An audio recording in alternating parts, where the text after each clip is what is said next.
As we get into this year's Royal Rumble, every year people ask me who I think should win, or who is the best person to go over, who's the next big superstar. And every year, the last couple years, it's kind of been obvious, because we've been in the Roman Reigns era. And as much as people fucking hate that, when it's your company and you want to push over a guy, Roman Reigns is going to be it. And then comes Batista. And then comes Triple H. But finally, this year we have a Royal Rumble that you possibly do not know where they're going to go.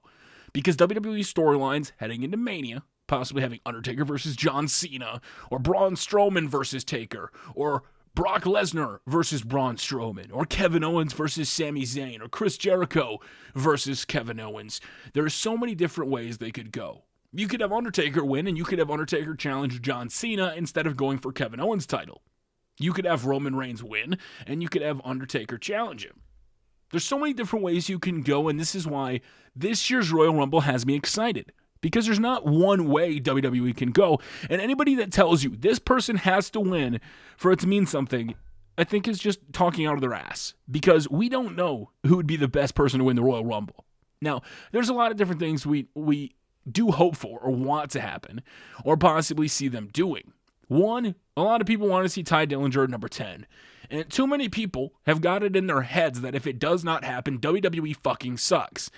That's a big problem, because it's a TV show, right? He is number 10. But if Tye Dillinger doesn't come out at number 10, if that kills the crowd, and the Royal Rumble is pretty awesome. Let's say the Royal Rumble is going on, and the people are really loving it. 1 through 9 is really awesome, but number 10 is not Tye Dillinger.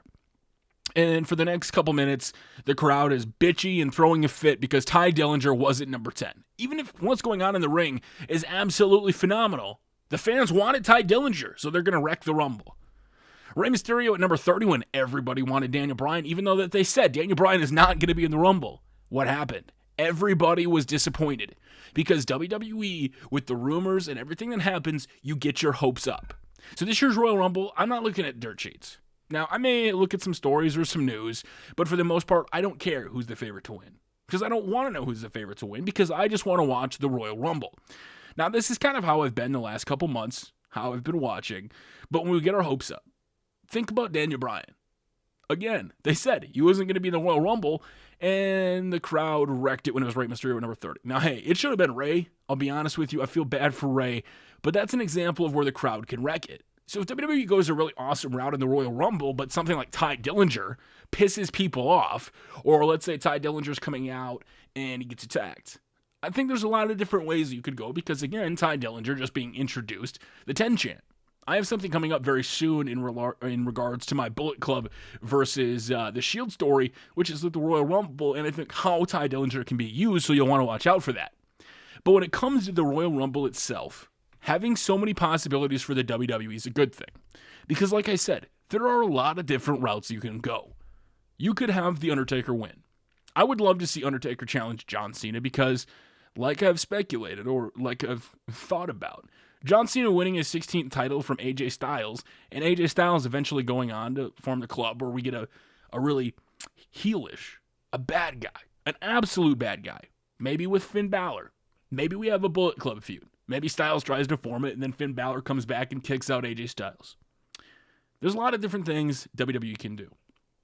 Maybe AJ Styles wins come Royal Rumble, and John Cena loses. Maybe John Cena goes in the Royal Rumble, and he's chasing for number 16. Like I said, that's the one thing that I'm liking the most about this year's Royal Rumble, because a lot of different things can happen. Now, if I asked you, as you were sitting right there, and you're listening to this video, and I said to you, this person should win, I'd like to know your thoughts on that. I think Sami Zayn, the massive underdog that he is, the silliness that he's been booked, is what it's all been building towards. But at the same time, Kevin Owens, Sami Zayn, and Chris Jericho in a best friend storyline doesn't necessarily need the WWE title. See, the same feud could happen if, say, Roman Reigns wins, Kevin Owens is absolutely pissed off. Jericho was locked up. He couldn't do anything. Kevin Owens is the prize fighter that he is. So Kevin Owens looks to Chris Jericho and takes him out. You said we're the United States champion. No, I'm the United States champion. Kevin can't handle it. He's a prize fighter. He loses to Roman Reigns. He loses his mind and attacks Chris Jericho. That's setting up something from the Royal Rumble. What if he loses? What if he wins and then he goes in the Royal Rumble and then we have a feud between Sami Zayn and Chris Jericho? Again, so much can happen. And that's kind of where we're at now. Because a lot of what we know is possible for WrestleMania is going to dictate whether we like or dislike the Royal Rumble. Because right there, let's say Undertaker eliminates Roman Reigns. Oh man, the crowd would pop. How sweet would that be? Roman's out. You're going to love it. But I still think Roman Reigns should come down to the Final Four because if you're trying to get heat, Roman Reigns almost winning definitely helps out. WWE has done what's called association, or getting more popular via association, because Braun Strowman hasn't faced anybody. He hasn't gone up in big matches so far. He's only main evented once or twice, and he really hasn't done anything of note other than be the badass that he is. But he's always around top talent. Sami Zayn recently has came back into the fold. When he first started after the brand split, he faced Seth Rollins, and then ultimately he would go on a downward spiral. But again, now, sandwich on Monday Night Raw between two champions, two absolute champions, in the middle of Roman Reigns and Seth Rollins, is boom, down goes Braun Strowman. You could tie up that angle. Sami Zayn taking out Braun as Braun's about to win. Imagine a final between Braun, Sami Zayn, Brock Lesnar, all the guys that have stared off against each other. Sami being in that company alone would help elevate him. And that's what WWE has done. See, in the past, if you watched last week's six-man tag match, WWE would have started off feuds with that. And everybody thought that six-man tag was random. But those six men have been feuding since this whole brand split. Their storylines have been intertwined, and it finally led to a six-person match between them. Two teams. Sandwiched between Braun Strowman, surrounded by Chris Jericho and Kevin Owens. You had Sami Zayn surrounded by The Shield. Again, bringing people up via association. So now you're in the Rumble. Depending on who's in where, who gets eliminated by who, it's going to set the tone for WrestleMania. And that's where WWE could do a lot of things. Having Ty Dillinger as the pump man, doing what he has to do and then getting eliminated, cool. Get heat on somebody. But to say somebody has to win to make a difference, I think, is the wrong line of thinking. Because WWE, for the first time, where there's a lot of people I would personally want to win the Royal Rumble, this year I'm fine with pretty much anybody. As long as we don't get Roman Reigns, I really don't care. Goldberg winning? That would be awesome. Goldberg's the hero. He comes back. Maybe John Cena wins the title and Goldberg squashes John Cena. How awesome would the crowd love that?